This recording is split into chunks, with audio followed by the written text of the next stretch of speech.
behalf of TiE, our South Coast chapter, and also our 61 chapters in 17 countries. We have 3,500 charter members, over 8,000 members. So again, thank you for coming and welcome.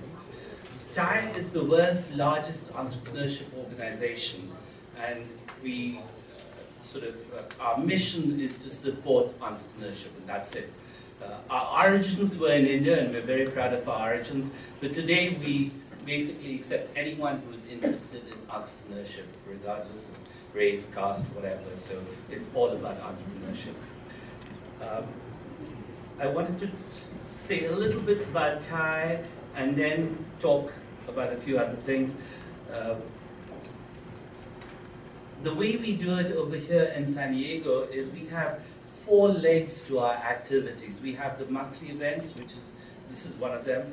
And what we try and do is we try and educate people about new trends taking place and what the future might hold.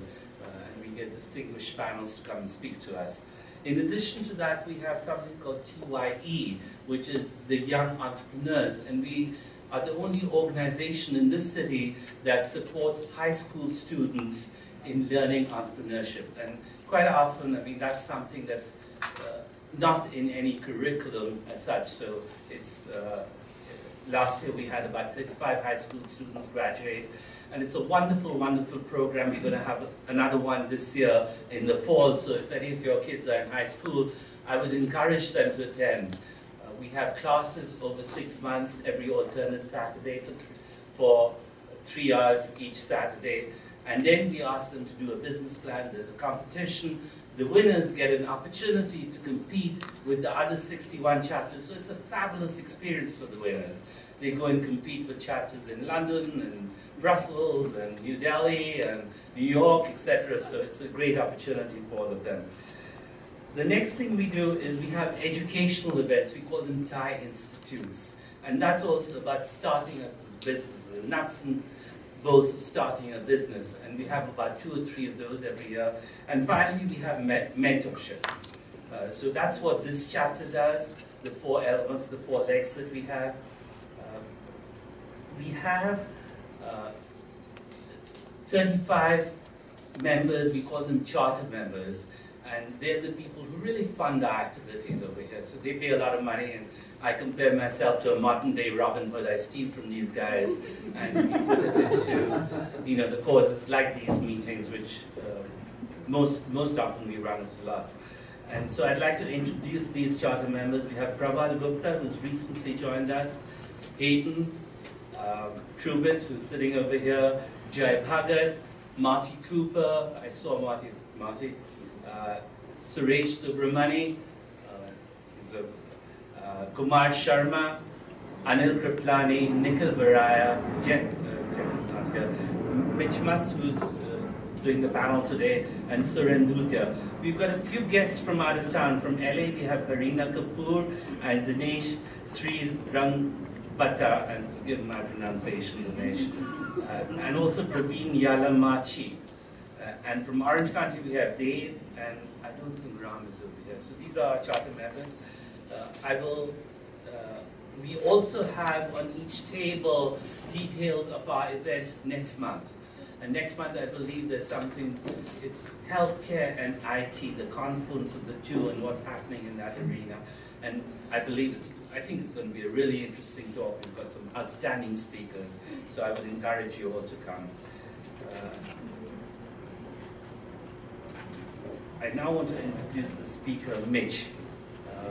Mitch and I have the fortune of working with Mitch, and Mitch has the misfortune of working with me. Mitch was a professional hornist at the National Youth Jazz Orchestra in the United Kingdom. And he also worked as a bartender in a pub in London. I think that was his leading education. He also played at the Stuttgart State Theatre, so he was a professional musician before he went back to graduate school, and he did his PhD in chemistry from the University of Rochester, and he completed his work at Princeton.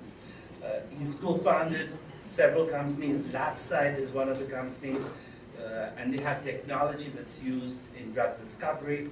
He also founded Amplex, along with Professor Gerald Crabtree from Stanford. And Amplex is doing some really exciting work in fungal infections. These are systemic fungal infections. And I hope Mitch will forgive me for saying this, but he was really excited this afternoon, and I thought it's because he's going to present. But that's not true. He got a grant of $1.5 million. So congratulations.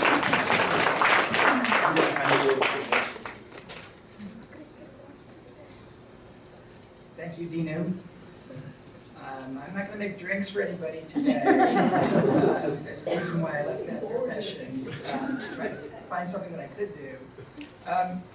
So we're going to talk about genomics and personalized healthcare. And I just thought, for those of you who are not very familiar with genomics, we could introduce the topic in 5 minutes or less, just to give a little background. So it all started with a Silesian friar named Gregor Mendel in the mid-1800s, who noticed that there were wrinkled peas and there were smooth peas, and these elements seemed to transmit from generation to generation in quantized units. So there wasn't a spectrum of wrinkled to smooth, but you were either smooth or wrinkled or maybe half. And he thought that was interesting. Nobody else thought that was interesting for about 70 years, but that's the way it goes sometimes. But much later, in 1953, a couple guys in Cambridge deduced the structure of DNA, the element that's responsible for a lot of this genetic variation that we witness. Very exciting discovery, along with their crystallographer Rosalind Franklin. And after this, things started to move. So in the 1960s, they figured out that these DNA triplet codes made amino acids, which make proteins. And so I exposed that idea because during the course of the discussion tonight, we're going to be sort of liberal in our definition of genomics, because genes make proteins. So sometimes when we refer to a vital marker, we might mean a protein, or we might mean DNA. And that's what we're doing tonight, because I'm moderating. So then we get into the Human Genome Project, and it became a bit of a race between the NIH and Celera Genomics, founded by Craig Venter. Started in 1990 and finished in 2003, and that was really the start of this era. I think at the time people thought, well, we've sequenced the genome, we're done, but now the challenge is, where do we go from here? And that's really the core of this evening's discussion. So what we can see is that there's a lot of data. Oh, I'm sorry, this is the timeline. So from sequencing and mapping, now we've gone into the interpretation era. And this era ends with question marks, because we don't know how long that's going to be. So why are we getting into personalized medicine? Well, the cost has come down a lot, and also the time it takes for a sequence has come down a lot, even exceeding that predicted by Moore's law. So we can get a lot of data quickly, and we can get it cheaply. And it's impressive technically. I mean, there's 3 billion bases, and only a small fraction of those are thought to be relevant, but it's still a lot of data to acquire and to manage. So that kind of brings us to the crux of the discussion. How do you interpret the data? What actionable information does the data provide? And how do you interpret the data? So we're going to get into a lot of those details with our esteemed panel of experts. So this is a question a lot of us are asking, a lot of doctors are asking, you know, what do we do? Where do we go from here? So I hope I've explained everything anybody needs to know about genomics as a background. And I will now turn the discussion over to our panel, and I'll just let everybody introduce themselves one by one. Maybe we'll just go in order, starting with Dawn. And just tell a little bit about your background and how what you do intersects with genomics. Great. Hi, everyone. My name is Dawn Berry. I'm here representing Illumina. I've been with Illumina for just about 8.5 years, which, as you can imagine, has been just a wonderful experience watching the technology mature and become applied in markets. Prior to that, I spent about 8 years in Connecticut at various biotech companies, and then more prior to that in business school and obtaining a biology degree. I'm delighted to be here. I've only been a resident of San Diego for about 60 days, despite how long I've been at Illumina, so I'm very excited to be here, both personally and professionally. Okay, I'm Joe Aaron, and I currently work at Genomics, where I direct a group that does biomarker discovery, and our goal is really to enable personalized healthcare with diagnostic tests that are co-developed along with our drug candidates in these complex and debilitating diseases that constitute unmet medical needs. I've been at Genentech for about 8 years. Prior to that, I was in academia, where I did an MD, PhD at Cornell Medical School and Rockefeller University and a postdoc at Stanford. And I've really, I was telling Dimitri, I've known Mitchell for almost 20 years now because we played in the Princeton University Orchestra together when he was a grad student. And we will not be performing for you tonight. Yes, unfortunately, we'll be performing, right? So hi, I'm Dimitri Talantov. I work for Johnson & Johnson. I work actually right here in this building. And at J&J, I'm part of Janssen Healthcare Innovation, which is a kind of entrepreneurial team within Janssen Pharma exploring new business models. But I've been with J&J for 12 years, and it's just so happened that even moving from one sector to another and kind of doing, taking different positions, genomics was always part of what I was doing, and part of my life I was developing all molecular cancer diagnostic assay, which is based on genomics, and then as a part of clinical development team looking at different aspects how genomics can help and facilitate clinical development, and in healthcare innovation we've been actively exploring novel genomic technologies such as whole genome sequencing or new research models like direct-to-consumer research. So how that can help us again facilitate drug discovery and development. So yes, I guess genomics will probably keep on going.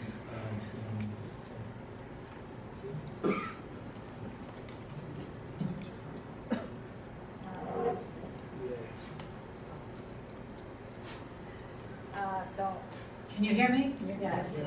I'm Rizal Kurzrock. I've been in San Diego for a little bit over a year. I came here as a Senior Deputy Center Director for UCSD Moores Cancer Center and to direct a new Center for Personalized Cancer Therapy. I have to say San Diego is, besides being a truly stunning city, it's also very steeped in science and with a lot of energy and entrepreneurship. So I don't know if everybody realizes what a unique and beautiful environment this is, but I think it's very special. I spent most of my career at MD Anderson Cancer Center, and about 10 years ago I was charged there with building a clinical trials department, a phase 1 clinical trials department. It actually became by far the largest in the world.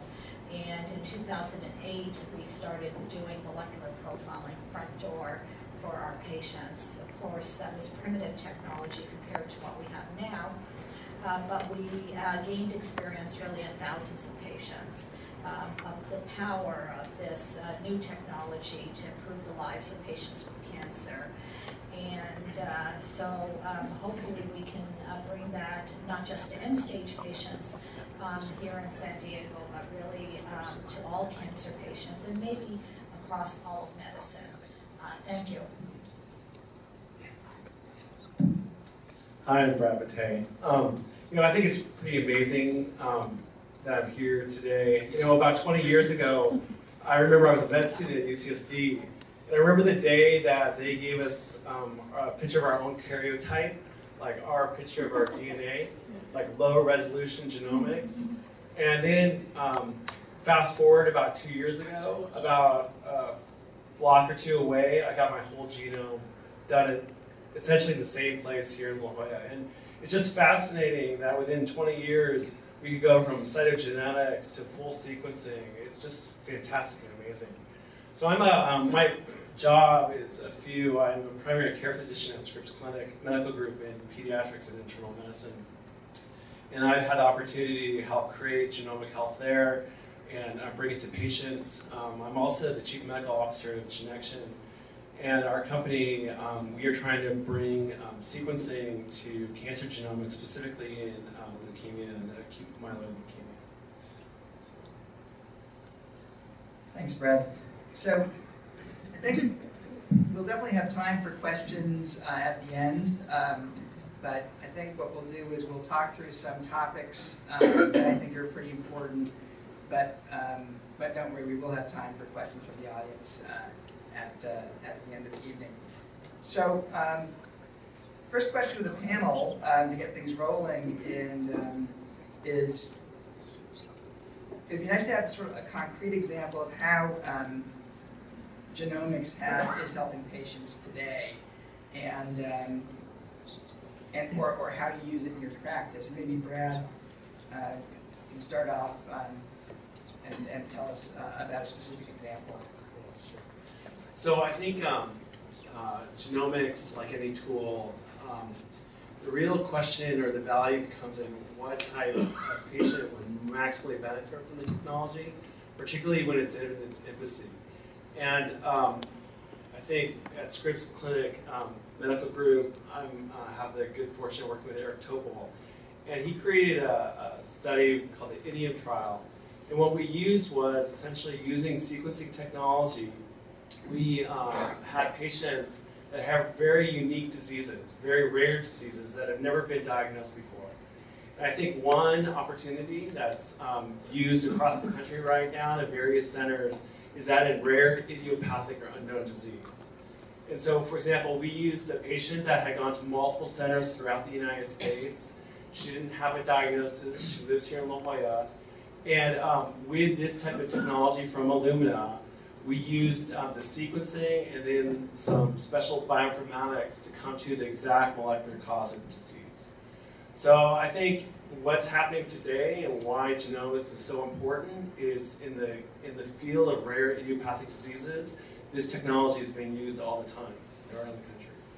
So that's one example. And also, I chuckle when I look at that because about 2 years ago, I remember one patient literally gave me like 300 pages of her 23andMe report and wanted to talk about it. So I still remember all the paper that was scattered around the ground, and we had a long discussion about genomics. Thanks. And Rizal, could you give an example of use of genomics to help your patients? Well, I probably could give hundreds of examples, but I'll try to illustrate with a concept. So when a patient gets cancer, they're given a diagnosis, and the diagnosis we give historically has been based on the organ of origin of the cancer. So we look under what's called a light microscope, which was invented in 1590, and it's still the way we diagnose cancer. You know, the tumor came from the breast, it's breast cancer. If it came from the lung, it's lung cancer, and so forth. And what we know about diagnosing cancer in that way, especially if you develop metastatic disease, is that the vast majority of drugs don't work very well. They only work, even the FDA-approved drugs, usually only work in a small fraction of patients, usually not more than 20%. And they get FDA approved because there's about a 2-month improvement in survival, which again is usually because there's a small fraction of patients that respond. So the reason, you know, just a few years ago, we thought it was that the drugs weren't good enough and that we had to find better drugs. But we now know that's probably delusional. The problem is that we're not looking deep enough. The diagnosis by organ of origin just isn't good enough. Cancer is a genomic disease. It's driven by DNA abnormalities. And so if you want to know what the true diagnosis is in order to decide treatment, you might need to know what the true DNA aberrations are, what mutations have occurred, and what are driving cells. And this is actually even more important today because most drugs today are not like the old chemotherapy. Most drugs are being developed by companies to specifically target aberrant signals in cancer. So what could be more simple than to say that if you're developing a drug that targets aberrant signal, you should choose patients to receive that drug if they have that aberrant signal. And I think that concept is being adopted more and more, but there's still a lot of reluctance about it. Yet it seems that's the basic concept. When we do that, we can really see remarkable responses in patients, even patients who would not respond to conventional therapy. We don't want to give the impression that we're curing everybody already. We're just starting down that road, but it really is quite impressive what we can see when we do it right. Thanks. And we're going to come back to this topic because cancer genomics is obviously a huge part of personalized medicine. But now changing gears just a little bit, we'll talk about drug discovery, and we'll go to Joe. How is the availability of this genetic information or biomarker information impacting what you do in drug discovery? Sure. So one of the things that we're finding is that in these complex human diseases, my group primarily works on autoimmune and inflammatory diseases. It's what clinically presents as the disease entity. Say, for example, asthma. This is episodic shortness of breath, difficulty breathing, airway obstruction. What presents clinically as asthma is not molecularly and pathologically always the same thing. And so, as Rizal was talking about in cancer, I think the same thing kind of applies in a lot of these complex diseases where a one-size-fits-all treatment approach isn't likely to be successful. And so, you know, I've been involved in a project which is not currently an approved therapy yet. We're in late-stage clinical trials right now, but where we've identified through genomic analysis of samples from the lungs of asthma patients, basically, to simplify it, two groups of asthma patients, type A and type B. And type A has evidence for activity of a particular pathway that our drug is targeting. Type B does not have evidence for activity of that pathway. And so if we do a clinical trial in all patients with clinically diagnosed asthma, the effect that we might see in the type A patients is going to be dampened somewhat by the lack of effect that we see in the type B patients. So what we've tried to do is develop diagnostic tests. So we're trying to turn this into a blood test rather than a lung biopsy test to say, okay, if your blood test says you have type A inflammation in your lungs, you will be a candidate for this drug. Now, what I'm really excited about here is, on the one hand, we're addressing an unmet medical need. We're saying patients with severe asthma that's refractory to standard therapy, we may have something that may offer them some clinical benefit in a subset of these patients. But what we're also doing is we're more precisely defining the remaining unmet medical need in asthma. So these patients that don't respond to the drug that we're developing, that have type B asthma, we can go back to the gene expression data we have, we can do primary genetics of these patients, and by more precisely defining a molecular phenotype of the disease, so rather than saying you have asthma, you have a particular type of asthma, we can focus in and do much more sophisticated analyses of the gene expression patterns or the underlying genetic anomalies that may be predisposing these patients to developing this shortness of breath and difficulty breathing. And that will enable us to discover new targets, to develop new drugs for the patients that don't respond to our first drug. So that's sort of this virtuous cycle, I think, of taking this kind of approach to these complex diseases. And I gave you an example for asthma, but this is really true of asthma, rheumatoid arthritis, lupus, diabetes, inflammatory bowel disease, Alzheimer's disease, Parkinson's disease, you name it. You know, there are many examples of cancer as well. And I think the future of how we're going to treat these unmet medical needs is we're going to have to focus in a little bit more specifically. If we're developing drugs that target specific biology, then we need to target those drugs to the patients who have expression of that specific biology in the disease. Thanks, Joe. And also, same question to Dimitri. How do you think how does genomics impact what you do, or what are projects that are going on at Janssen? Yes, absolutely. And what I actually would like to develop on a few points that John mentioned, it's impact that genomics has, and hopefully will have even increasing importance in drug development. Completely agreeing with everything I said about how we use genomics to identify population where our drug will work and increasing efficacy. I think the equally important part genomics can play in actually improving safety of our compounds. Because it's never, we're looking only for efficacy, right? There's no such thing as absolutely safe drug. There's obviously no adverse events, and that's something that probably key question in drug development, how to balance and how to make sure the benefit for a particular patient population always exceeds potential safety concerns risks. So as genomics may potentially help us to enrich our population for responders, and patients who will benefit from that. It can also tremendously help us to be aware of patients who may be carrying certain mutations, and that may, combinations of mutation and drug will be just simply dangerous. And if you look at drug development process, as important as discovery is, the real why drugs are expensive, why we're spending so much money, it's because of clinical development.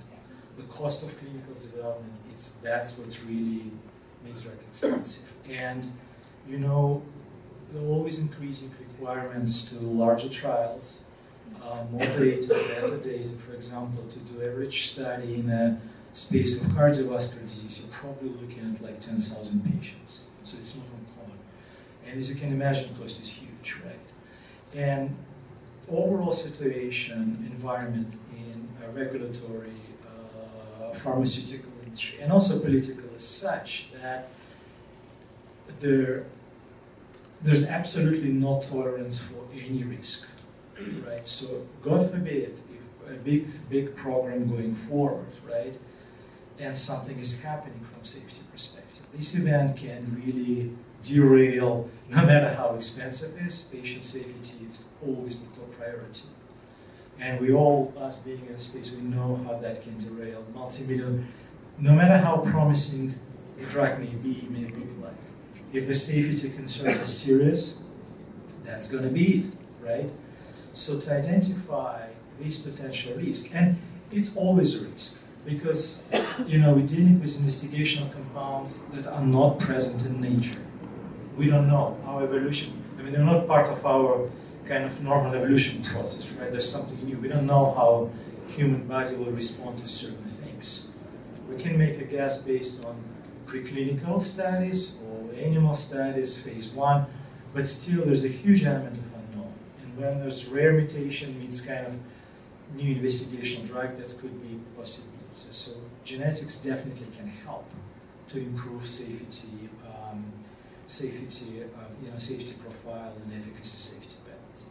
And it actually goes big way, because it was very interesting to hear a comment about how genetics penetrated the medical practice. But I would say, from my perspective, there's still a lot to be done, right? But even most commonly known kind of textbook examples of genes that impact pharmacokinetic, pharmacodynamic, like warfarin, right, or Plavix, they're still far from being, ubiquitous and widely adopted.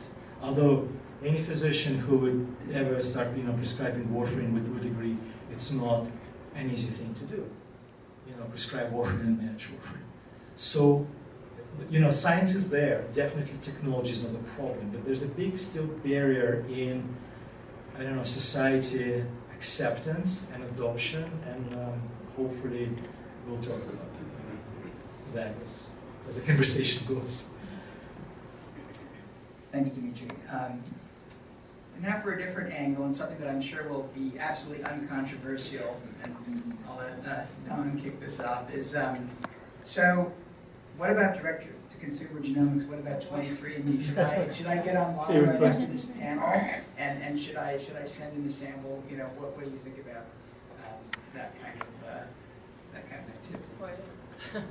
almost hate to punt on my first question here, but I'll have to say that Illumina, as the primary supplier to the DTC industry, there is a bit of a conflict of interest there. So maybe I'll yeah. let me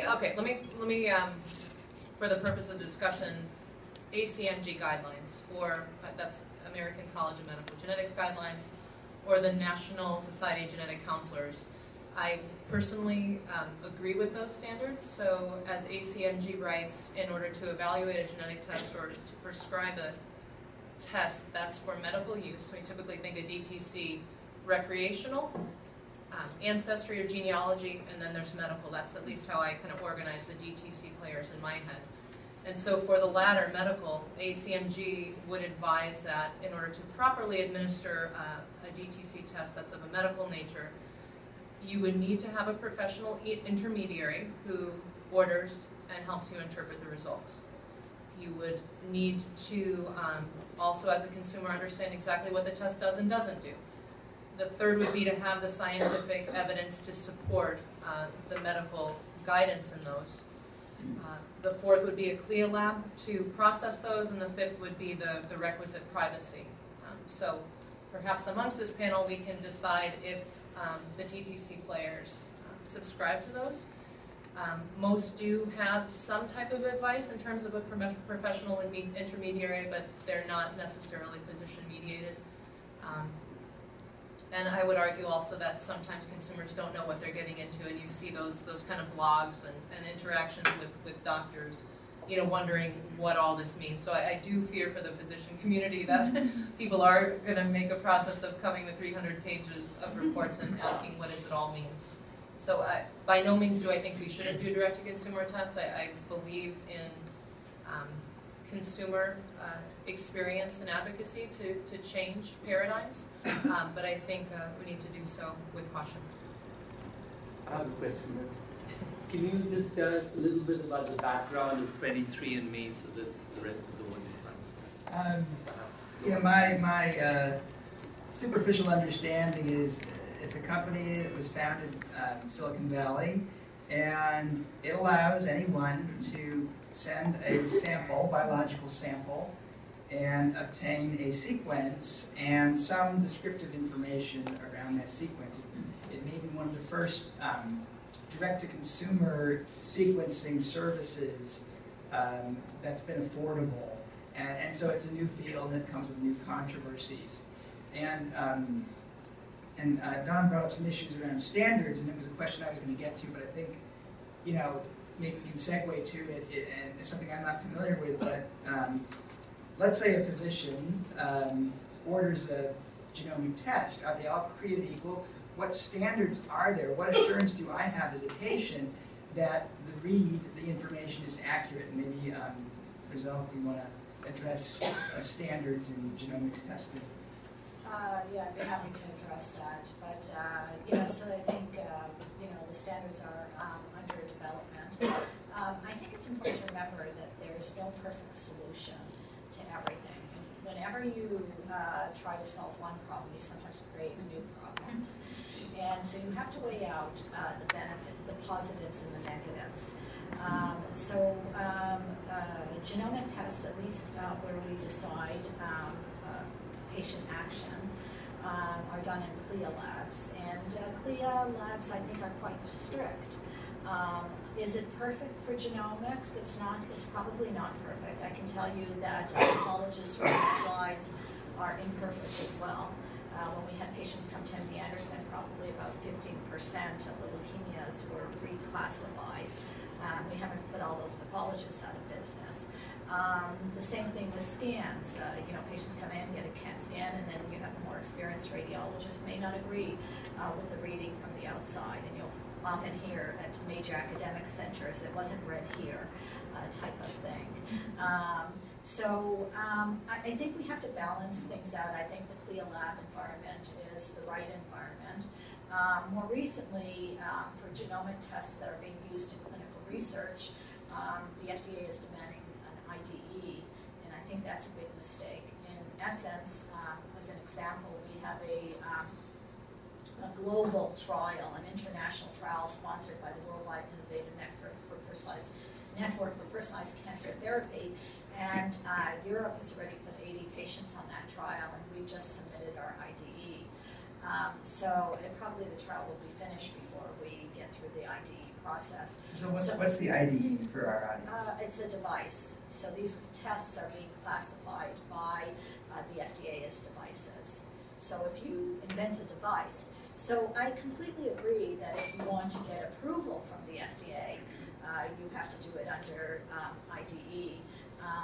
But I do not agree that if you're not going for approval, that we should increase the regulatory burden on genomic tests above and beyond what we've done for any other laboratory test. So I think that's where the balance comes in. But I'll leave it at that. Sure. So, yeah, I mean, I just have a specific response to one thing you're saying. So, you know, take for example, is the drug Zelboraf, which is developed by Roche. And so this is a drug that targets a specific mutation in a gene that encodes a protein in melanoma, which is a skin cancer. And if you don't have that mutation, the drug doesn't work. Now, you would think that to develop a test for that mutation would be fairly straightforward. Any of us who have done this kind of thing in a lab say, okay, well, I can just make a PCR-based assay that will easily read out whether you have the mutation or not. But now consider the sample that's going to go into the test. So you have a patient that presents with a melanoma. A dermatologist is going to take a biopsy. So you're going to take a little chunk of the tissue out of this. That little biopsy may include all melanoma cells, or it may include some melanoma cells and some normal skin cells.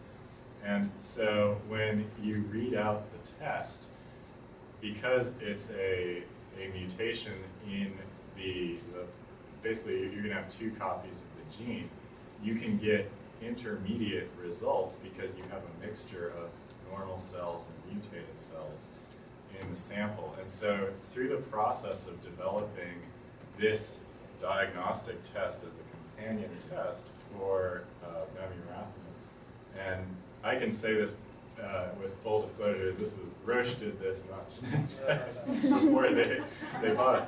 But it actually took them several years to make sure that they had satisfied all the regulatory requirements for, are you actually detecting the mutation? And I think for something that seems as simple and obvious to people who are somewhat versed in genetics as that, to see exactly what they had to go through to get the test approved is somewhat eye-opening and sobering. And you know, frankly, as someone who works in the pharmaceutical industry, this may sound funny for me to say this, but I think the FDA exists to protect the health and well-being of the American people, and that's why they regulate these things. And I also, certainly have comments on that, right? Because it just so happened that during I had a chance, work with 23andMe and J&J, well, actually one of the investors, for the full disclosure, although a minor one.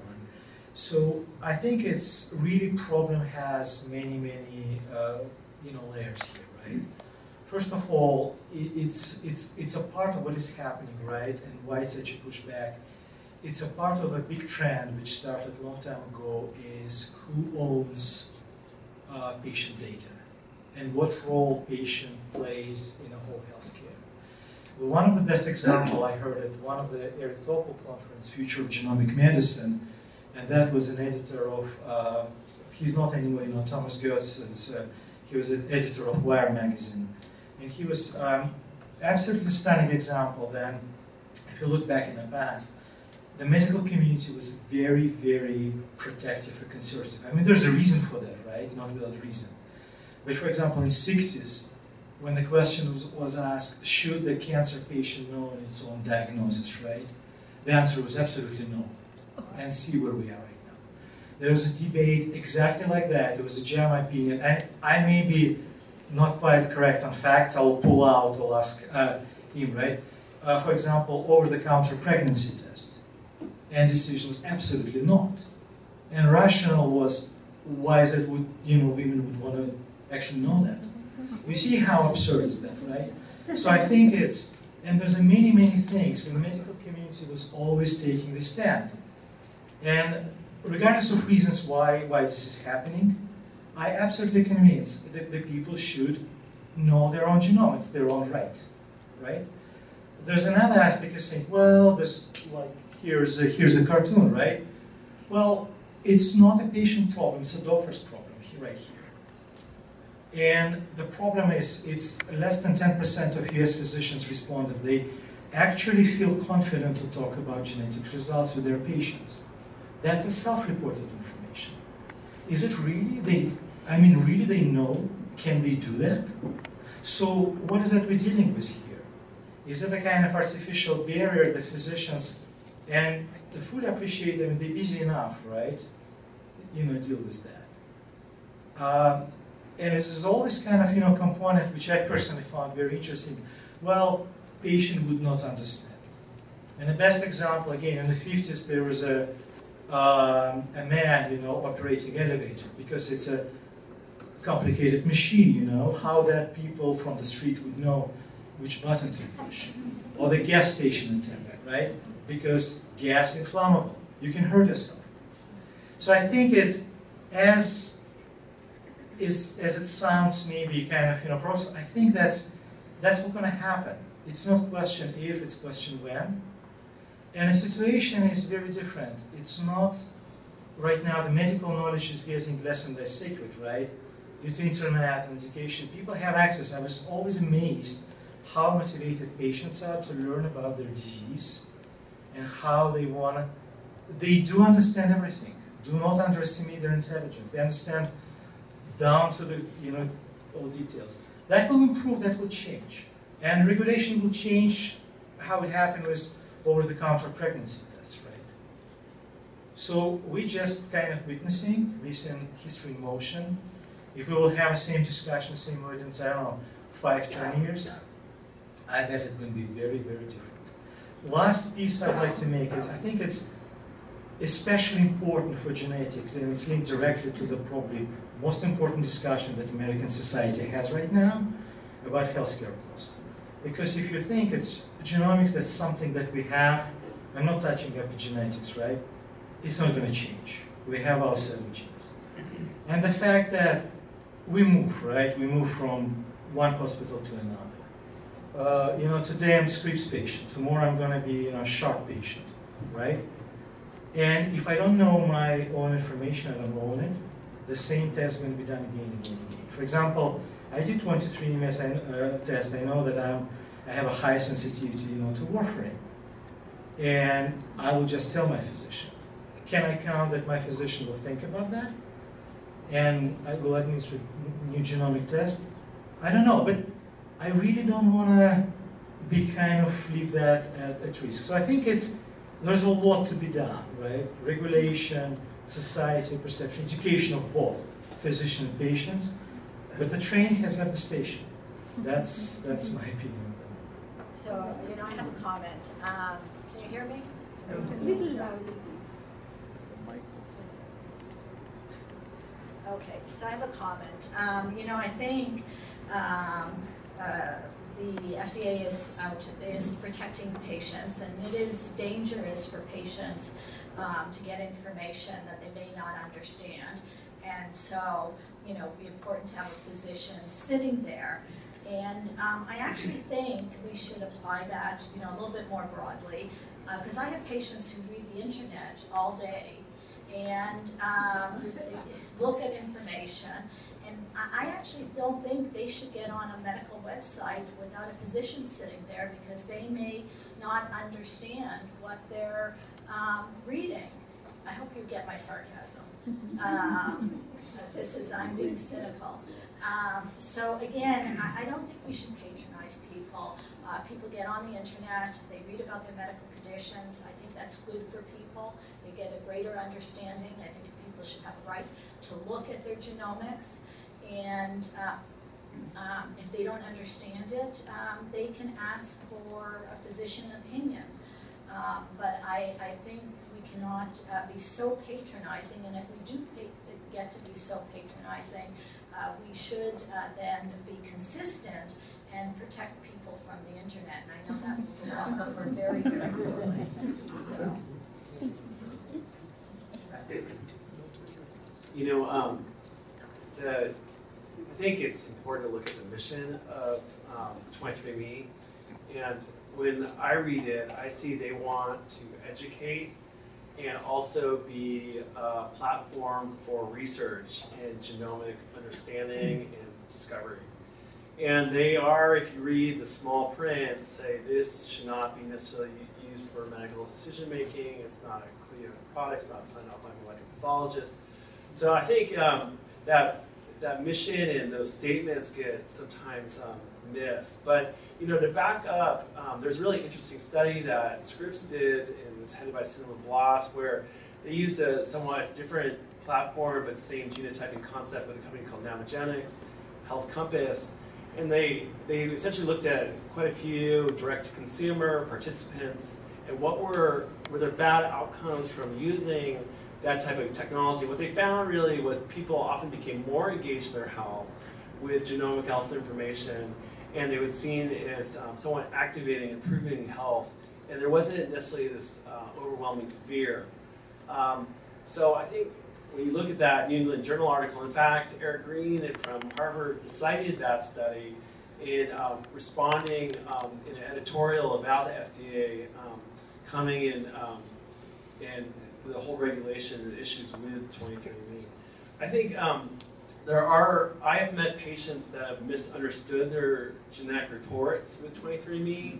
For example, like you'll hear something like, my mom had breast cancer, this test says I don't, so I'm not going to get it, which, you know, if you look at the fine details, there BRCA, there's 2 variants that are tested on the gene chip, which clearly isn't sufficient for that kind of statement. But at the same time, I'm heartened and encouraged by what I see is, for example, for cystic fibrosis screening in the United States, as you might not or might know, that's not really covered unless the woman's pregnant. And a patient came to me and they found out that they were a carrier of this one variant that can increase the risk before they became pregnant, which is a lot easier ethical questions and issues. So there's something to be said for making genetics or genomics more readily accessible and decreasing the cost. For example, that cystic fibrosis test, the cash price is $1,200, and that's essentially just 20 or so variants. So I think what the real core issue is, people will seek out health information that they think may be relevant to their health. And if it's available, people now can engage in that. And there's a sufficient platform that can really educate. That may not be perfect for the clinical setting. I mean, if you read 23andMe, there's pages and pages of education. There's really good data visualization and helpful aids. And in fact, I use it quite a bit. But in 20 minutes, I necessarily can't convey the same amount of information that is in that website. So it's a complex issue, but I think what it has done is opened really the world to the potential of what this technology can do. Thanks. Obviously, it's a complicated subject, and the technology is evolving, and there's a lot of challenging issues. But one of the things I think about is personalized medicine is that it's out there. It's in the media. Driving down North Torrey Pines the other day, I saw a bus that said personalized medicine at UCSD on it. I mean, it's there. So one of the questions that sometimes it comes up is, how are we going to pay for personalized medicine, for customized medicine? What do you think insurance companies will think about that? And I'll throw it open to anybody on the panel who wants to address that. Okay. So I'll address that. So, you know, to me, obviously I'm a proponent. I guess the question is, how can we continue paying for non-personalized medicine? And that would be a bigger question. So I'm an oncologist, and I give patients drugs. And a lot of the drugs that I give cost a fortune. They cost $5,000 or $10,000 a month.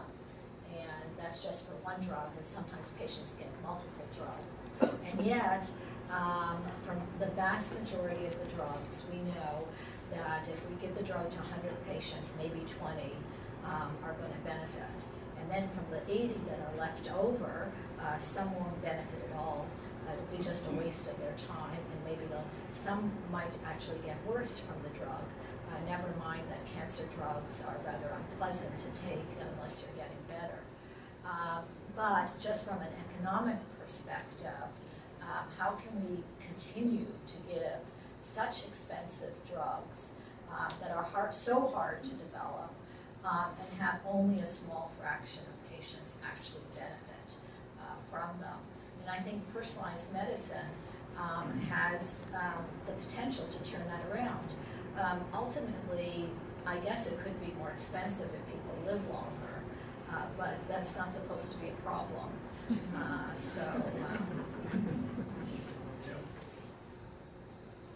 So I'm not going to comment from the payer perspective, so I'm in research, I'm commercial, but I do want to point out that, I was just following up on something that Rizal just said.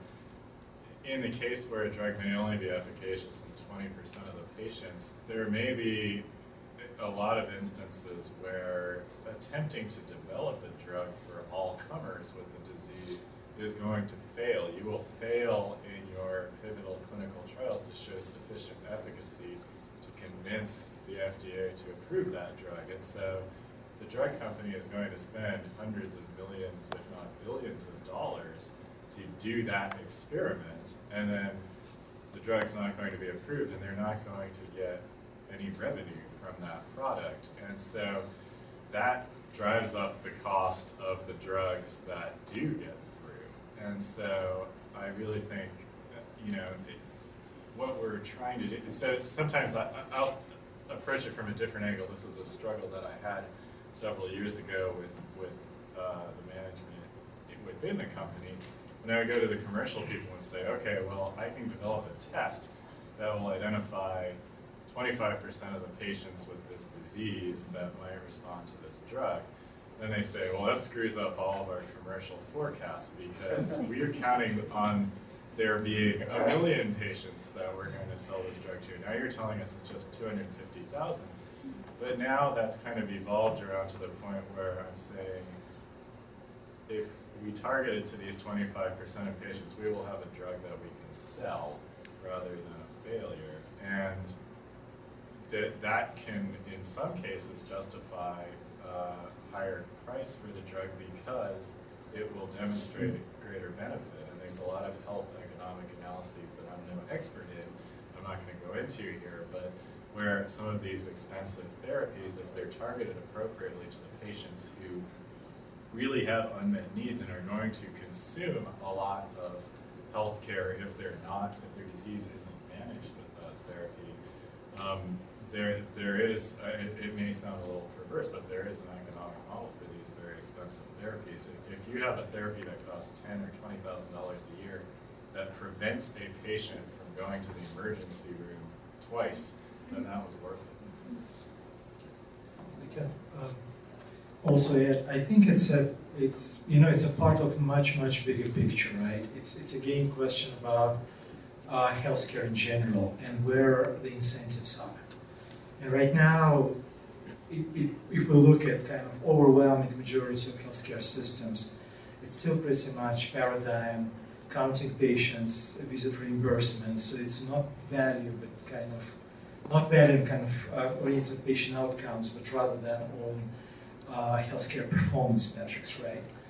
It's changing, and recently change is absolutely dramatic because again, society just cannot afford paying whatever paying.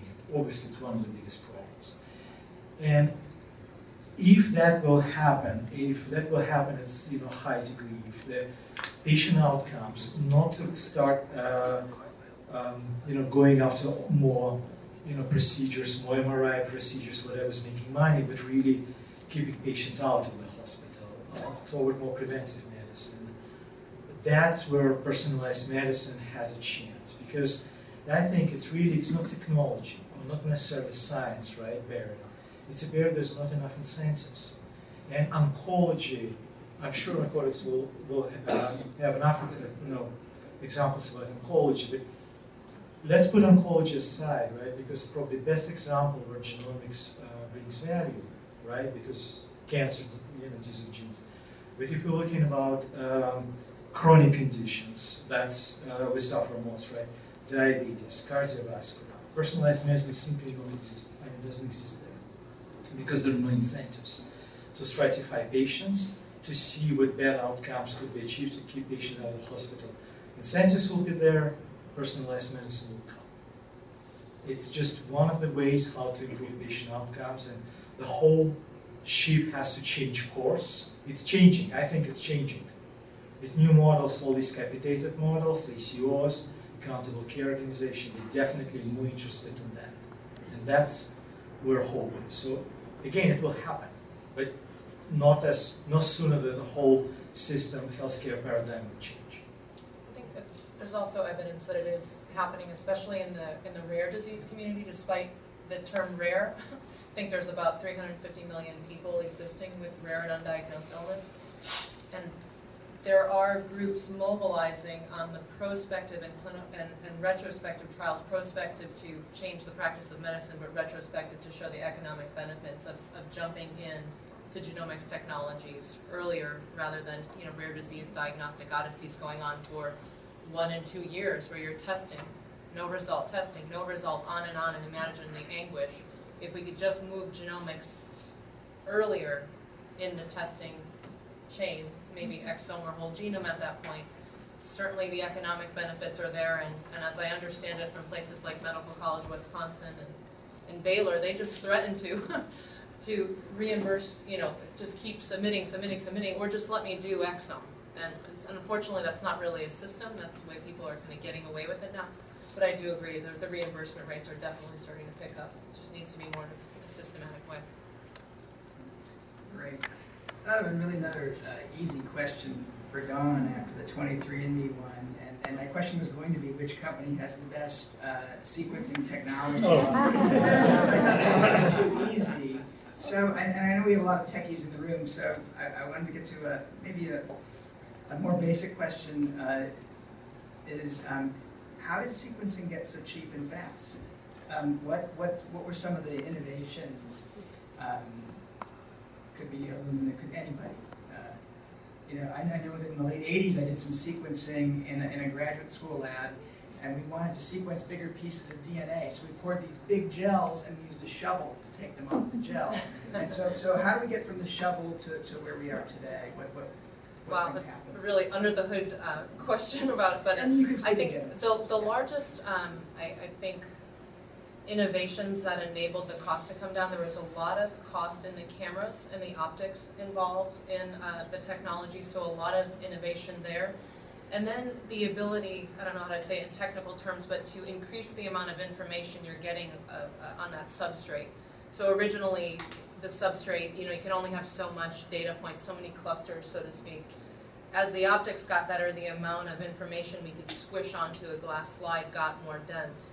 And based on those two parameters, and obviously increases in the efficiency of the enzymes, I think those largely converge to drive down the cost. But also, I think Jay Flatley, as a CEO, I've never asked him what his personal legacy is, but he wants the $100 genome. And it is, we are committed to that, and we'll keep innovating and innovating, regardless of market dynamics, to bring that cost down to the extent where it can be applied in many, many markets. So I think a firm commitment to getting there, steadfast and unwavering, is critical.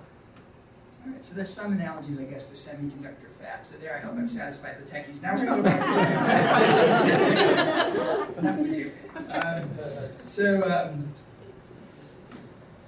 you know, I guess I'll throw this out to Rizal and Brad. So, a family member has a rare cancer or an untreatable cancer. Do I have options? Are there rational options in that kind of case? Well, absolutely. That's what I spent the last few years of my life doing.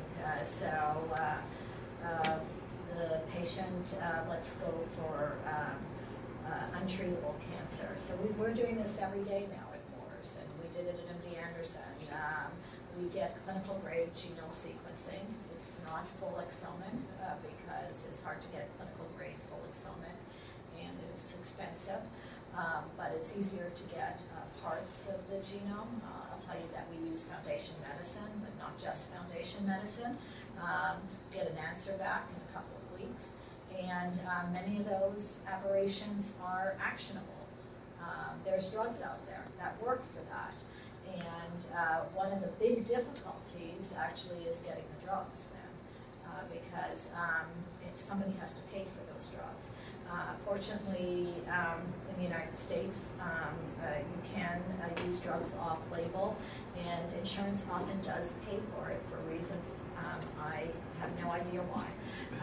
But it's sort of arbitrary. And patients can also be directed to the correct clinical trial. So we very frequently have a patient that has a certain aberration, and we know that there's a clinical trial either in Moores or someplace else in the country if the patient's able to travel, maybe in Los Angeles, and that patient is then directed towards that clinical trial. So I think in oncology, while not everybody is yet familiar with using this, once physicians gain experience using it and see the responses, it's pretty impressive what we can see. Again, we're not curing everybody at this point, but I think we can offer something that to patients that may have failed conventional therapy. Thanks. You know, I work with a company that is working in acute myeloid leukemia, and we're bringing a sequencing test to the market. And I think the real key, the interesting point in cancer genomics is we're really peeling the core question, which is not only to identify mutation in the cancer, but put it in the clonal context that cancer is sort of mishmash of different clones, and these clones can act differently. And so if you give one drug, it might wipe out a series of clones, but another clone might come up and cause a bad outcome. And so what this type of technology, if used correctly, you can really identify the key drivers and put it in a much more biology fixed sense, whereas you're not relying on a light microscope anymore to drive your therapeutic options, but really getting at the core questions of the underlying biology. And I think that's the biggest point to take maybe your cancer genomics, is you're getting at the root cause. So I think that's the most exciting thing about this type of technology applied in the cancer genomics space. Thanks. So, you know, another question I have, we've been talking about innovations and potential, but are there big gaps in the technology? Is there something very important that we don't think genomics can do today? Maybe it will be able to do it in the future, but where are limitations? What can't we do? Sure, I could answer that along, I guess, the cheaper, faster, better continuum. That's probably the easiest way, and try to respond to some of the comments here. So despite the fact that the genome is the price has gone down so dramatically, that's just one of the components of applying it in a clinical paradigm, right? So there's a whole other part of the workflow that has to be considered, not the least of which is the interpretation of the information. So we need to keep driving down the cost of that and drive it down to a point where it's below reimbursement to truly make it clinically accessible. It's got to be faster. We're talking about a lot of these clinical conditions where you can't wait even 2 weeks for the result. So faster is a key piece, and better. Lower amounts of input materials, ability to work with FFPE. A lot of the really clinically interesting regions of the genome, so HLA and ADME, are just horrible to try to assay. So the technology has to have longer reads to get through those really challenging regions. Copy number, indels, other type of structural variations, we're still obviously working to optimize. And then maybe even, it's not all about the technology, right? It's the support and sustaining and supply, again, in a clinical paradigm. Illumina is a very innovative company. We want to switch stuff all the time and latest this and greatest that, and guess what? We change something again. And that obviously doesn't fly in regulated work streams. So I think all the technology providers, while we value innovation, we have to have innovation coexist with stability in regulated work streams. So lots of opportunity and work still to be done, of course. Joe?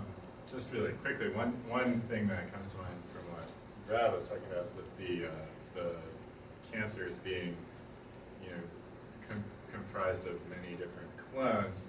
I think the idea of deconvolving somatic mutations, so these are things that are rows in particular cells in the body as opposed to germline mutations where we're just looking at what is the patient's basic DNA sequences, is a real challenge. But I think the biggest gap, frankly, in all of this is not our ability to generate data, it's our ability to interpret what that data means. And particularly with genetics, we were talking about this at dinner, a lot of bioinformatic filtering algorithms that are applied to this type of data are basically designed to reduce the complexity of the data. So we're developing this technology that can generate ever greater complexity of data, and the first thing we do is we sort of whack at it and try to beat it into a shape where we can actually interpret it. And the reason why is statistics. So when we're talking about 3 billion base pairs times 2 copies of each thing in a genome, and we're talking about, say, a clinical trial where we treat maybe a couple of hundred patients, we start to run into some real statistical challenges. To show something has what we would call a significant result, so like a p-value, a nominal p-value of less than 0.05 is what is conventionally used in these types of things. Well, how many hypotheses are you testing if you're doing a whole genome sequence? You're actually testing billions of hypotheses simultaneously. And so to correct for that multiple testing problem is really difficult. You really need to have p-values of 10 to the -8th or 10 to the -10th or something like that. And that starts to become really difficult because when we do clinical trials, generally the readouts that we get are not nearly that precise as it is as what we're reading out in terms of the genomic data. So, I'm a big advocate of bringing to bear all the data that we can. We collect lots of multidimensional data, not just genomic data, but lots of other demographic information on the patients. What other medications are they taking? We measure protein biomarkers, gene expression biomarkers. A biomarker could be, does the patient smoke or not? All of those things are brought to bear on how we interpret what happens when we give this patient an intervention, a particular therapeutic product. And there's still room for the biologist. There's still room to actually think, well, what do I know about biology, and how can I think my way through this data set? And what is my hypothesis that I'm testing? Because you kind of have to call your shots before you do it. You can't just throw all the data at the wall and let statistics sort it out, not with human biology. Yes, I would also, it's actually interesting what Joe was saying, because it's literally what was happening with me when I would be the one bringing results of genomic data set, right? And there's thousands of variations, very null, and biologists, expert in the disease, right? Specific disease, looking, and scientists looking for things that he or she would understand. Because using this wholesale genomic approach, you're coming up with a lot of things, right? And the question is for scientists, well, what am I supposed to do, right? Because you find 100 variations, they could be statistically significant, and then what? because actionable molecule is a protein, right? So to kind of understand, start doing experiments, see what makes sense, what doesn't. So that would be just impossible. So what they do, they see what fits a certain hypothesis that they already had about certain, for example, compound mechanism of action, or their understanding how the disease develops. So it seems like these two big rocks, right, or icebergs, it's a kind of, you know, conventional biology, and whatever this amount of knowledge been gathered by previous clinical studies, preclinical studies, whatever experiments, and this is a kind of, it's like a nuke explosion of data, whole genome sequencing. So how to marry them and how to bring a bridge, how to make sense out of this genomic data. Because you cannot say it's a mutation, nobody's seen it, and it's a locus number X 5000, you know, something, right? Then what? How's that actionable from R&D perspective? So make actionable, and you know, just said to that, and it's a famous saying, it's sure going to be a $1,000 genome, but it's always going to be $1 million analysis, right? So it doesn't really, technology will be there, but when we'll get there from an analysis perspective. And one thing I would also add is to really, technology will be able to tackle more clinically relevant samples. For example, I was always fascinated by, you know, circulating tumor cells, right? I was part of this, you know, research. My opinion, it would be extremely important to kind of dig deeper into molecular, you know, profiles of these cells. Understand, I mean, what are they actually, these, you know, circulating tumor cells, or free-floating, you know, DNA in cancer patient, or we're talking about DNA can be detected in urine, right?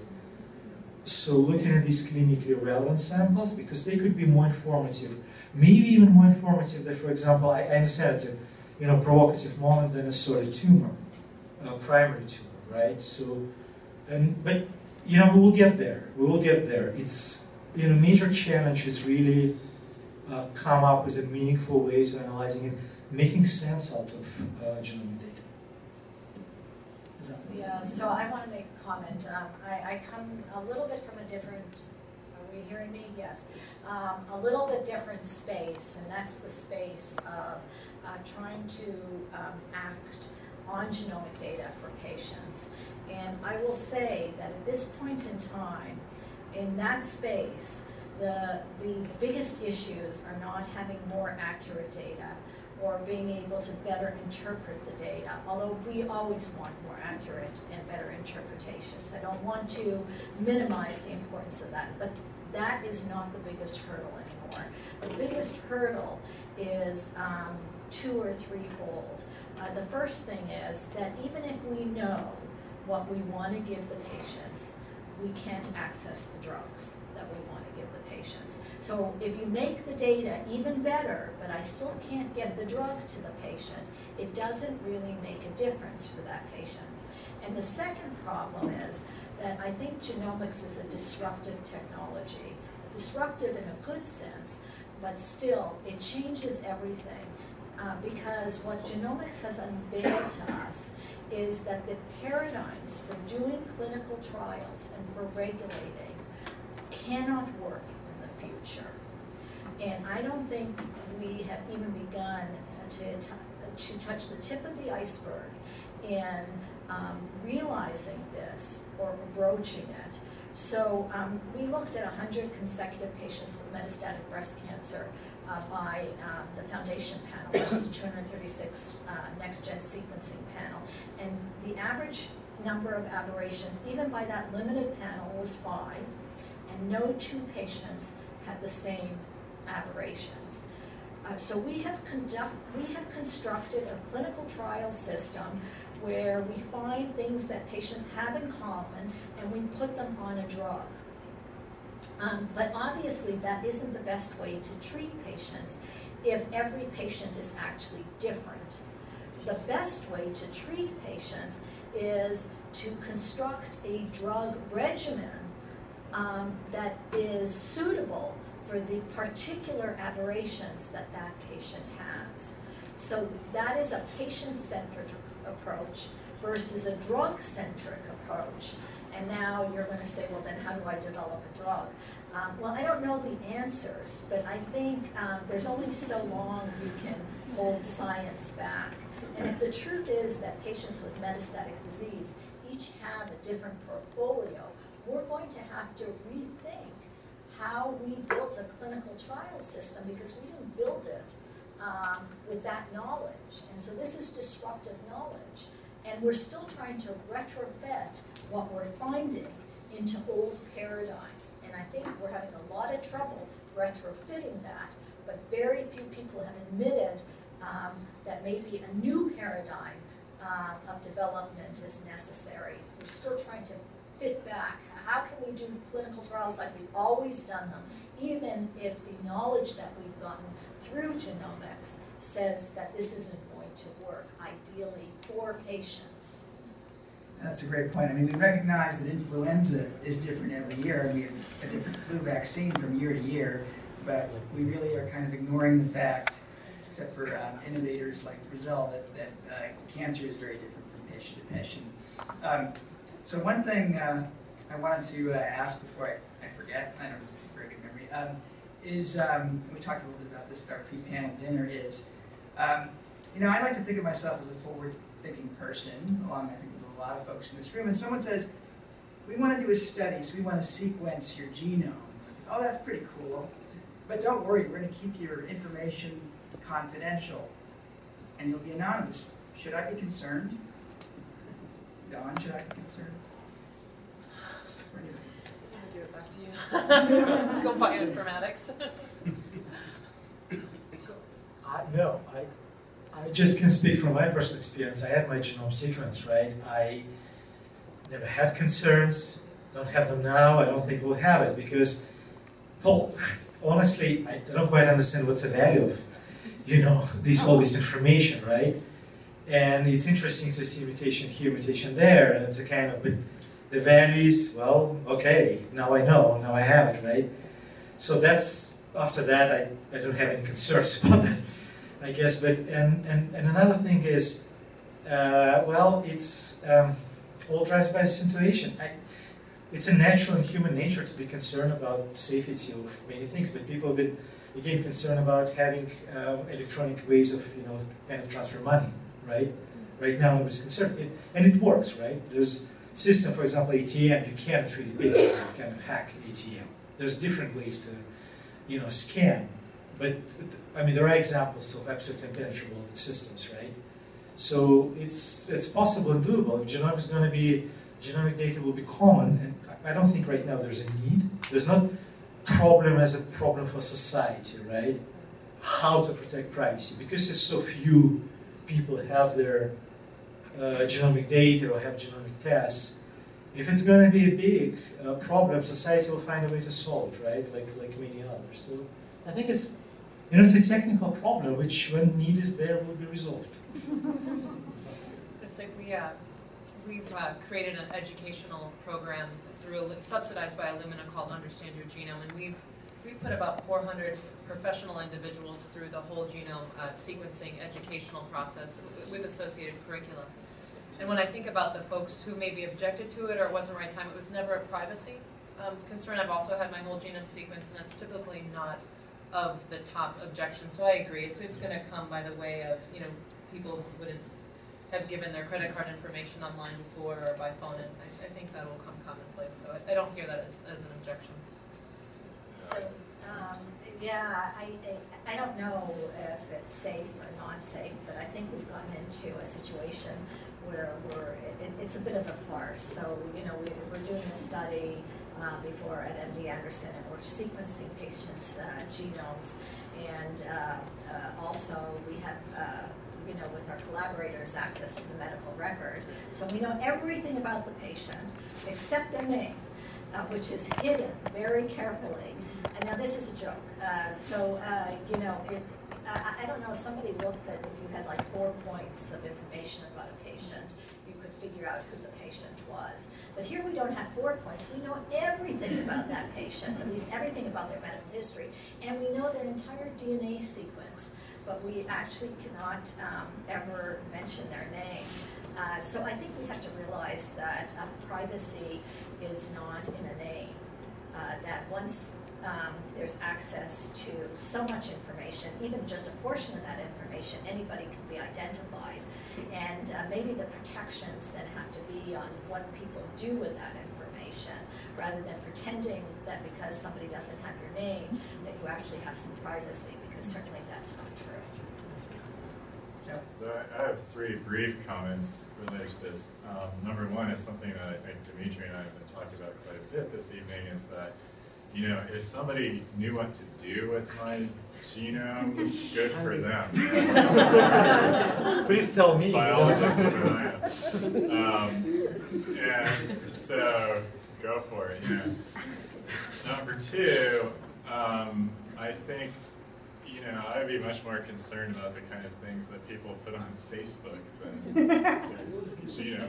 I'm actually not on Facebook because I'm concerned about that, but I don't really, if somebody wants my genome, they want to do it. Yes, it's actually interesting dynamic, because it's a kind of, genomics has a aura of a kind of sacred knowledge, right? It's something that's going to be so profound and dramatic, and it's so important. If it's stolen, it's, my God, you know, everything is in jeopardy, right?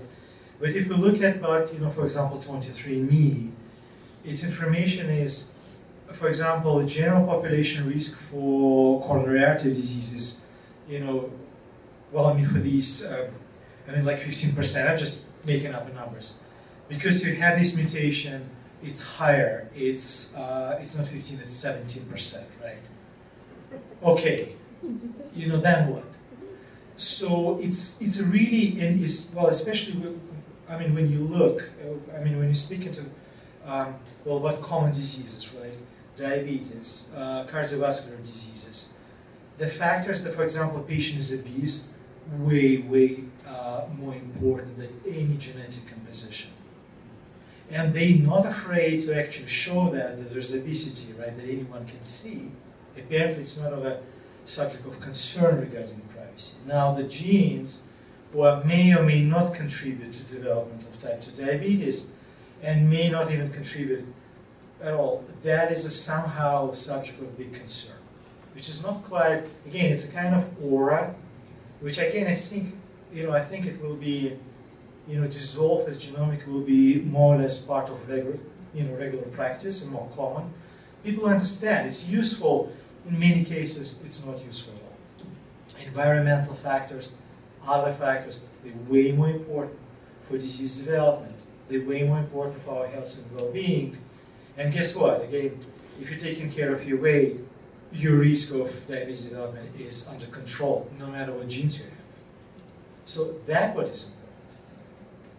So I had the opportunity to order about 25 people's whole genomes. And my take on the privacy issue is, you know, I had the opportunity to have to work with over 20 people in privacy, compliance, security, and legal in trying to order these tests within Scripps organization. I involved 3 vice presidents, and it was over like literally 100 emails over a couple months. Yeah. I was trying to get a good spin on it. So, you know, but I think there's a lot of issues with that. But one of the big issues is, how does the medical care system deal with big data? And there's a lot of other organizations like finance and others that use a huge amount of big data to then coalesce that data into algorithms that create actionable events. And the problem with the healthcare system is we're not used to, or at least me as a primary care doctor, I'm not used to a lot of big data. And how do you fit that big data into a compliance, privacy, security situation in the medical setting? I think it's really tough, and I'm glad, and hopefully all you guys can figure out how to do that and make my job easier. But that's, I think, one of the issues, because, for example, that one thing that took a couple months, that was only simply to put one little program on my one computer. And it was not for the entire organization. So it sort of shows you some of the, when you get into a medical setting, how these issues can be very costly and slow. So So I had again, maybe this is a question for the techies, so I lied and I said I wasn't going to do another one, but I'll do another one. So Brad, you mentioned, we talked a little bit about identifying rare diseases, and so I assume you get a sequence of the genome and you try to figure out what's wrong. What is normal? What's the normal genome? And how do we know it's normal? You want to take that? Is there a reference genome? I know Craig Venter was the first genome that was sequenced, but even Craig would probably argue that might not be normal. Craig Venter's dog is the reference dog.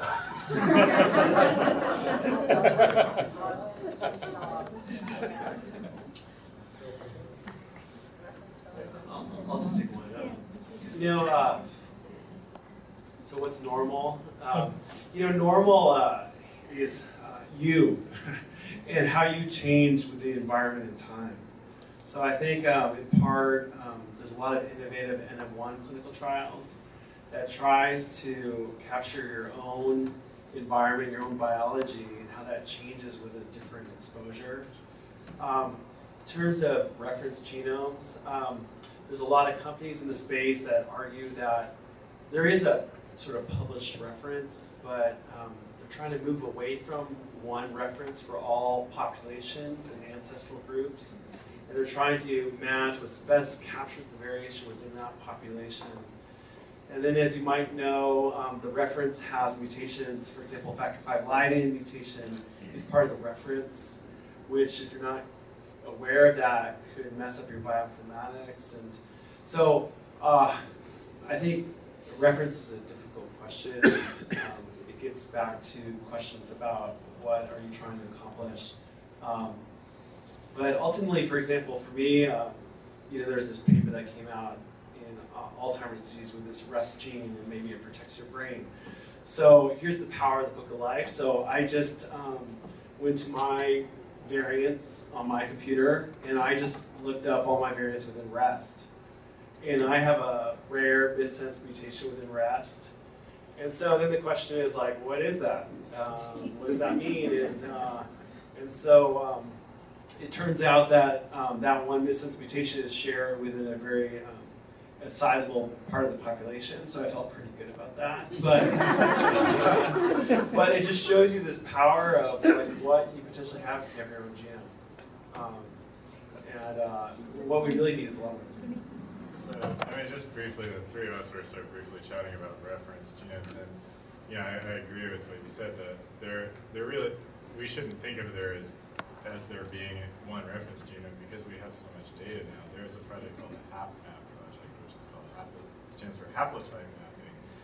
And what the HapMap project aims to do is look at common variants, at least. I don't know if they've gotten to all the sequencing of these yet, but the variants that are present in at least 5% of the population in different populations of different ethnic and racial origins. And there are clearly vast differences in certain genes or in certain variants across populations, where you may have something that is absent in an East Asian population and is highly prevalent in the Caucasian population.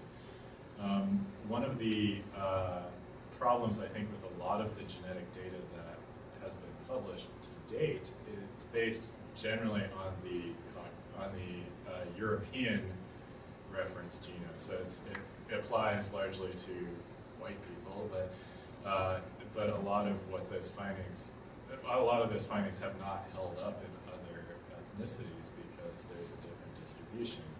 And I think one of the really fascinating things that a collaborator of mine at UCSF has gotten into is called admixture mapping. And he's Puerto Rican, or he's from Puerto Rico, and he's very interested in the ethnic mixture that is present in Caribbean populations. So, what we think of as the Latino population actually consists of a mixture of European, African from the slave trade, and what is closest to an Asian reference genome, which are the indigenous people that lived in North America. And they're really a mixture of that. And he's actually developed an approach to look at sort of like a barcode of what proportion of your genetic material is derived largely from European origin versus Asian versus African origin. And he studies asthma, and it's actually very interesting because he's found that the admixture gives you a lot more information about the risk of developing asthma than the individual variants on individual genes. And it's led to some really interesting insights about perhaps people who evolved, or races or populations of people who have evolved in parasite endemic areas. When they move to a place where parasites are not endemic, they have a very much higher risk of developing asthma, because asthma, at least in some type A that I talked about an hour and a half ago, largely is related to allergic reactions, and an allergy is really just an inappropriate response to something that the body perceives as a parasite. So I think the idea of a standard reference or a single genome is really fallen by the wayside, largely in the last 5 years or so. And I think the idea of looking in different populations can really lead to some insights that were missed when the focus was trying to get the population to be as Aryan as possible back in the day. Yes? I don't know if you're ready for questions from the floor yet. It's fine. So one of the big technology trends of the last year or two has been wearable technology. And as some of these, wristwatches, straps, et cetera, have, heartbeat monitors. There's a Kickstarter program going on right now for a device that claims to be able to measure glucose transport through the interstitial spaces. Not well enough for medical diagnosis, they're quick to point out, but well enough supposedly to give you some indication of your fitness and how much you're eating. And I'm not sure where they draw the line between those two, but could you comment on wearable technology and personalized medicine, and do you see those two trends as merging and playing off each other, and if so, how? I can comment from a technology perspective. Absolutely a convergence of the two. In the personal genomes that we do at this time, they're, again, typically for professionals and more, you would argue, almost for hobbyists or people who are into the technology, but there is the desire to make this more actionable, so that to the extent that genomics can meet with lifestyle and then combine and provide some kind of personalized guidance, that's absolutely an area we're exploring. But the technologies that we're starting to see, at least the online interface or the tablet interface, they're all capable of pulling in your genetic information, whether you get it from 23andMe or from Illumina or from an ancestry. So I think a lot of those companies are keeping genetics in mind while they, work on fitness and visceral fat to start with. Yes, and I can also add, well, yes, absolutely, because if we're looking at all these new devices, right, it's all new things that come in new technology, not just opportunity, but a cost. It's added cost. And the same question that we were just been discussing about genomics, if 100% of patients will benefit of that, for example, device to monitor heart electric activity, right, EKG, 100% of patients need that? No. But if there's a predisposition to certain arrhythmias, absolutely yes. So kind of understanding what type of patient you're dealing with, that could help to identify right device that potentially can benefit a patient. So yes, absolutely. Yes. Are there any companies that are mashing up, the genome, the consumer affordable test with like environmental, ethic, and other factors that can tell you a lot more? Could you repeat that's personalized? Yeah, I guess the question was, and correct me if I'm wrong, are there companies that are sort of evaluating environmental parameters in addition to genetic parameters to evaluate risk or conditions? Well, matching up the data, the big data, taking the data from the various sources and giving a more personalized thing. Like the comment you said, weight tells, if you're obese, that means more than your genome, but there must be a data mining aspect if you put all these different factors together. Yeah, a very simplistic answer to this is that, almost every genetic effect on health or disease is not just the genes itself, but the interaction of the genes more information you can get about environmental exposures, the better your ability is to analyze the genetic information. So I know that we were talking about this earlier, the 23andMe has, a questionnaire that you can fill out for anybody who's done this, and it's sort of addictive because you can answer all these questions on your smartphone. And that will get at certain environmental exposures or things like, how do you feel about the taste of cilantro or things like that. So they are empowered to make some of those discoveries, but generally I think, as is the case with all of these things, the better, it's a little bit of a garbage in, garbage out phenomenon. Like the better your data is, the better your information is, the cleaner your results are going to be with these types of analysis. Mitch, there's a question. The first one is a comment. Worry about your genome and privacy issue. I think the only worry I would have is from the insurance company point of view. And that would be, how would they look at that data and look at your predilections according to whatever interpretation they give and jack up your rates. So that would be my only concern. And nobody talked about how it impacts the healthcare industry from a point of charging people. So that would be my concern. Now that my comment was over, I have a very different type of question. When you talk about environment, that includes what we are eating, what we are breathing, everything, right? We are now changing through our wonderful companies like Monsanto and others. We are changing the genomics of our food supply. Is anybody looking at what that mutant should I say, that the food supply, genetically modified, but the things that has gone through all these mutations now in the food supply, how is it going to interact with our genomics? And what has anybody thought of that? What is a way of making sure that's not going to impact us? That's something that's happening as long as people live and eat plants, right? Because plants are going, acquiring mutations and being selected, and people been selecting plants from, I don't know, probably Stone Age, how long, right? It's right now, it's just been done by different ways, right? But it's the same thing. It's picking up the features, kind of, phenotypical features that we would like to see in plants and make them more commercially viable. And genomic itself, modified genes, they're not interacting with our bodies. They're proteins that are product of these modified genes. They potentially may or may not. And I understand that's completely different issues. My personal, and I'm trying to kind of spread my opinion, I think it's really, the fears are greatly exaggerated. Because there's clearly no scientific evidence that GMO, plants have any, risk. But the fear of, again, this kind of aura of genetics is something unbelievably, powerful and potentially harmful. That's kind of dominate mind. So again, it's if as a result of genetic modifications, there's certain proteins, they're not safe for people, then there's a regulatory process, right?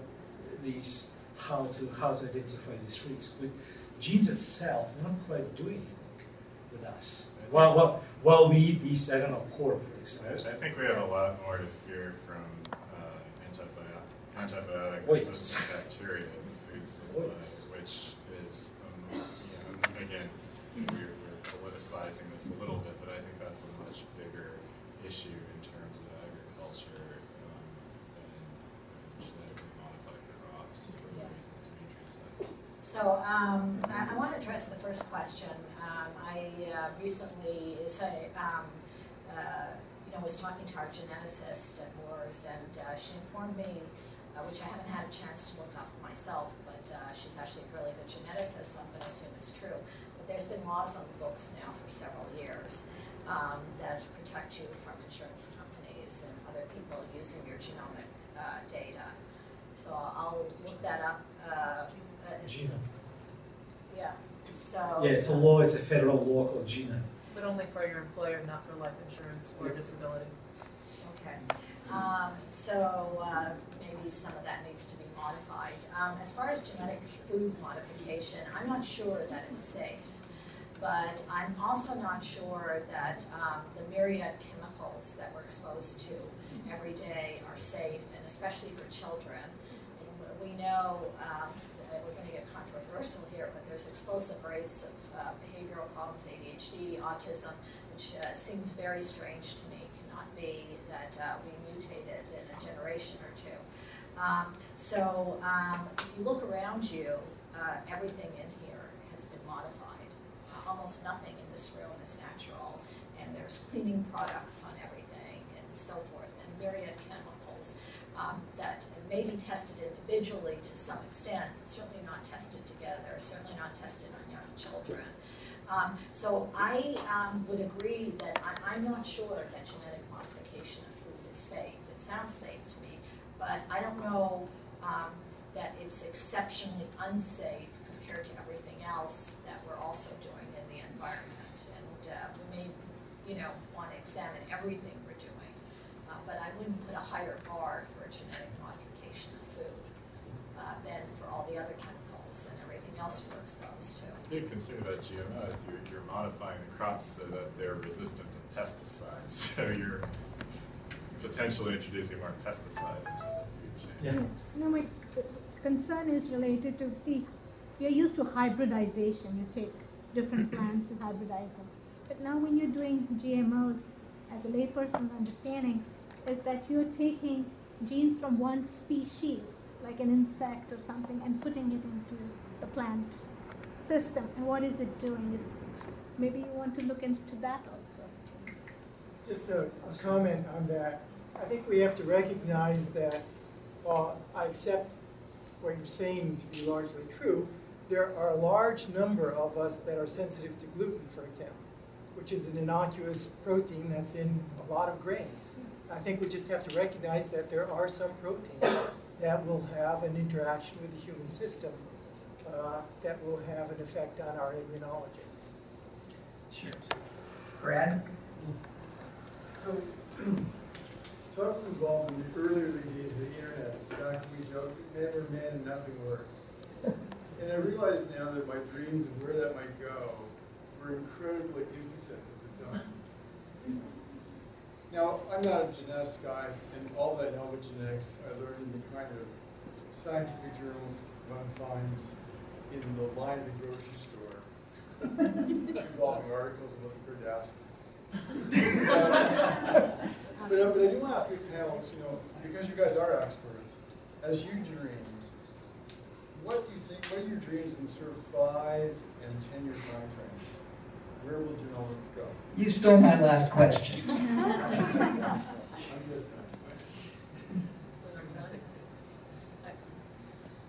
So as we think about personalized medicine, I hope we will figure out a way to leverage, we were talking about circulating DNA so we can catch disease before it happens as opposed to responding to it when it does. I think there's some, not early evidence, it's happening now with non-invasive prenatal testing where we can test maternal blood for fetal DNA. I think we can do the same for a whole bunch of other analytes in the blood and be able to detect things before they show up as tumors or heart disease. So that would be my kind of hope in 3 to 5 years that we can get ahead of disease.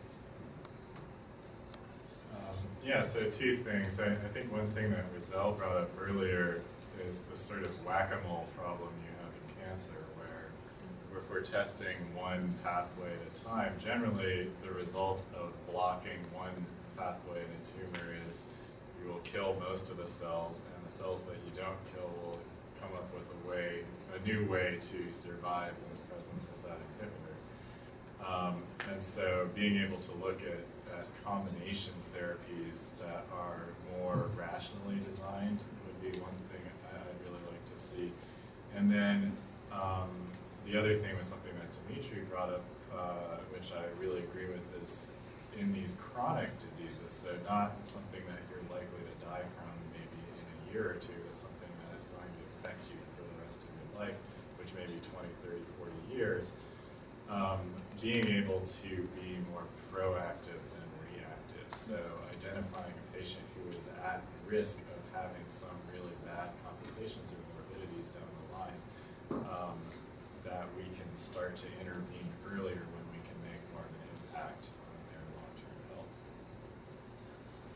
That's my kind of biggest hopes that finally we will have incentives for coming from many, so all these pieces, right? Regulatory, political piece, payers. Finally, this all going to align in their incentives and all these good ideas how personalized medicine can benefit patients. Finally, it's going to be not a kind of niche, situation, but it's going to be one of the, staples of the medical practice. It's a kind of interesting to see. It's not really a technology or science that kind of holding, but it's really, it's economy. It's a whole perception how we see these, healthcare. That's got to change, and it's changing. But hopefully that will, Brad, following the question, 5-10 years. Hopefully this change will be much more advanced. So we already, rather than talk about that, how nice it would have it, we would actually have it, and that would be economically viable for healthcare to, employ all these wonderful things. Yeah, so I think that the knowledge is advancing at a breathtaking pace, and if you draw out the curves of what's happened to genomic sequencing, where it took 13 years in 2003, and now it takes 2 weeks, and it costs $3 billion, and now it costs, 5,000, and somebody's trying to do it for 100. And you keep on drawing out that curve, you could be really far ahead in 5 or 10 years. But I actually don't think we're going to be that far ahead, and it's not because of the knowledge, it's because it's going to take us that amount of time to begin to let go of our old paradigms. So again, to begin to let go of the structures that we've built that no longer are suitable. So I think we have to look a little bit further ahead. If we look further ahead, I think that when people get ill, they're going to have sequencing done, and they're going to have, especially in cancer, but really throughout medicine, they're going to then have treatments, regimens that are customized to that patient based on what toxicities they might have and what's driving their tumor or what's driving their asthma or whatever. And each patient will be looked at as an individual, and a truly customized therapy will be developed for them. If we look a little bit further ahead, I don't know if I'll live to see this, but my father just turned 99, so maybe. I posited this to Mitch, and he explained to me that the quantum mechanics won't work, but I'm going to still posit it again. Can we create drugs? Can we 3D print drugs? I know we can't do that today, but I actually believe that we will be able to do that at some point in, let's say, the next 40 years. We will know what is wrong with the patient, and we will be able to give a probabilistic guess at which chemical structure might be best for that patient, and that suits the quantum mechanics, because it'll be a probabilistic estimate. We may be able to print those drugs right there and then for patients. So I think it's all good. I just think it's going to take a little bit longer than some of us would like, mainly because the knowledge has outpaced the infrastructures and the paradigms that we've built.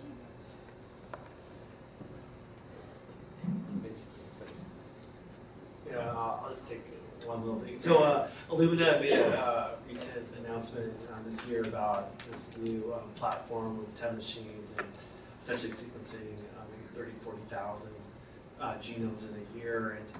And so when you start doing that math and start thinking, realistically, you can start sequencing populations of countries and sequencing cities with enough information or people in a certain area. And so you could start imagining within 5 years, maybe San Diego County could be potentially the majority be sequenced. So I think that's sort of my hope, that maybe in 10 years, that essentially a medical genome would be available to people in need within the Scripps Health system. We have time for a couple more questions. Yes. Just a science lesson for me. You've used the terms predisposition and risk factors several times in your talks. And what I'm curious about is you're born with a certain set of genes. Theoretically, some of those things are passed along from your parents. I assume that's the case. And during your lifetime, I assume that some of those genes can mutate based on environmental impacts and other things that are impacting your life.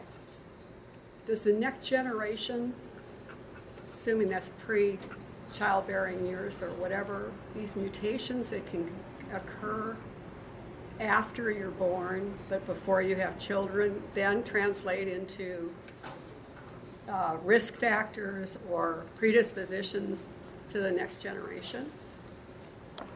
I'll take that. Just try to do it as quickly as possible. So, in terms of your actual gene DNA sequence, there are only 2 cells that it matters whether there's a mutation in the sperm and the egg. That's what gets passed on to the children. So if you have a mutation in your skin cell or your heart cell or your eye cell or something, that will not get passed on to your children. That's called a somatic mutation. Something that happens to a sperm or an egg is a germline mutation. But the second thing is something that Dimitri briefly addressed and then said he didn't want to get into, is something called epigenetics, which is it's more complicated than just the sequence of letters in your DNA. There are modifications to those chemical bases in the DNA that can affect whether a gene gets turned on or off. And so an environmental exposure at some point during your life can lead to an epigenetic change, which can get passed on to the offspring. And so even though the sequence of the letters has not changed, the way that the genes are regulated has changed.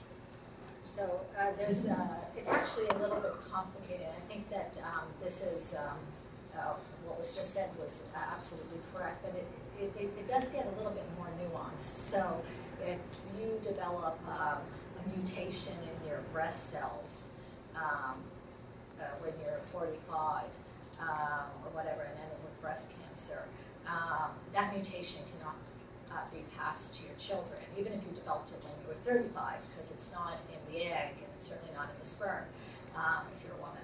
So the thing is, that can't be passed. But what could be passed is why you developed that mutation. So you may be prone to developing mutations because there is something in all your cells, including your sperm and your egg, that makes it easier for you to develop mutations. And that gene that makes it easier for other genes to be less stable can be passed. But the actual mutation that developed in your breast, that's something that can be passed to a child because it's not in the sperm or the egg. So it's sort of nuanced, but there are some barriers there. Thank you. Last question. Yeah. Since it's the last one, I'm going to make it 2-part.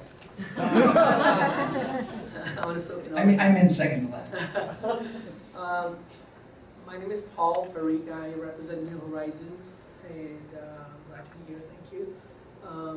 One question I have is, coming from technology background, what can we do to help with this huge undertaking, right? That I can bring back to the office.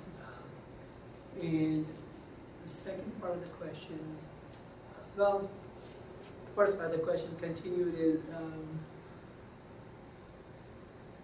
what can, like, the new generations coming in? Like, my son is at UCLA studying pre-med MCDB, and he specifically asked me to ask you this question to the panel, like, should this be like grassroots where this knowledge can be started at the college level for the future? Because he's debating whether to go on the MD side or the research side. So he's trying to understand the future of genomics. I'll be quick in response to the group. Again, being 60 days San Diego resident, I think there is an opportunity. By the way, go Huskies, I'm from Connecticut. Oh, good. Go no snow. I think there's a unique opportunity in San Diego with the genomics companies that are here, but also the mobile and digital healthcare communications.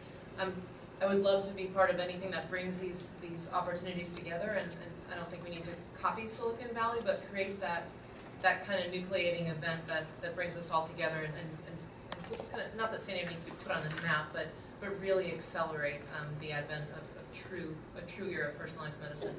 I think from a student perspective, we are, as a company, always participating in student engagement. So for example, coming up at the end of April, we'll be at the U.S. Science and Engineering Festival in DC.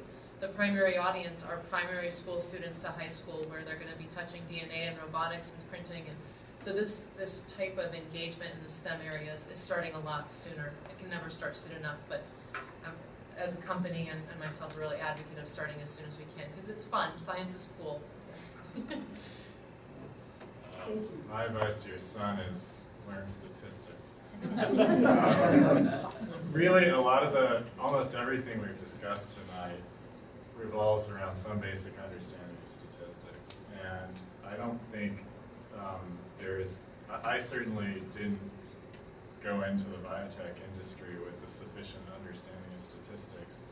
I think I understand it better now, at least I know enough to be dangerous, but that will help no matter what you're doing, whether you're developing technology, or you're doing medicine, or you're doing genetics, or you're trying to deconvolve this mess of big data.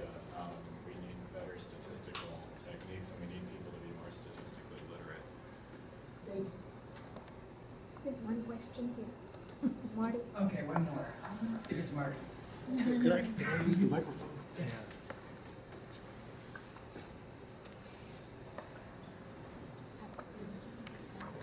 First of all, let me say this is a superb panel. I've learned so much this afternoon, but don't let that compliment over your heads. I was somewhat dissatisfied with your long-range future projection, and especially the best answer came from Dr. Kurzrock. And then you used the word patient, and boy do I take exception to that.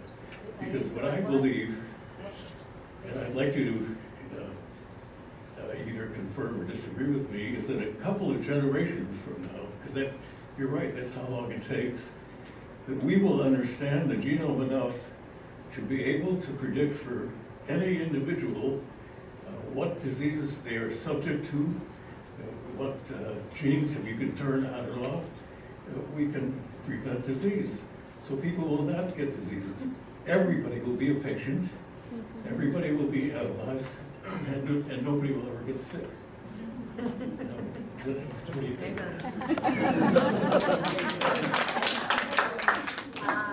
So I thank you for your comment. I hope that you heard in what I said that the undertone of frustration of what we can do, and maybe it's not moving as quickly as we can move it.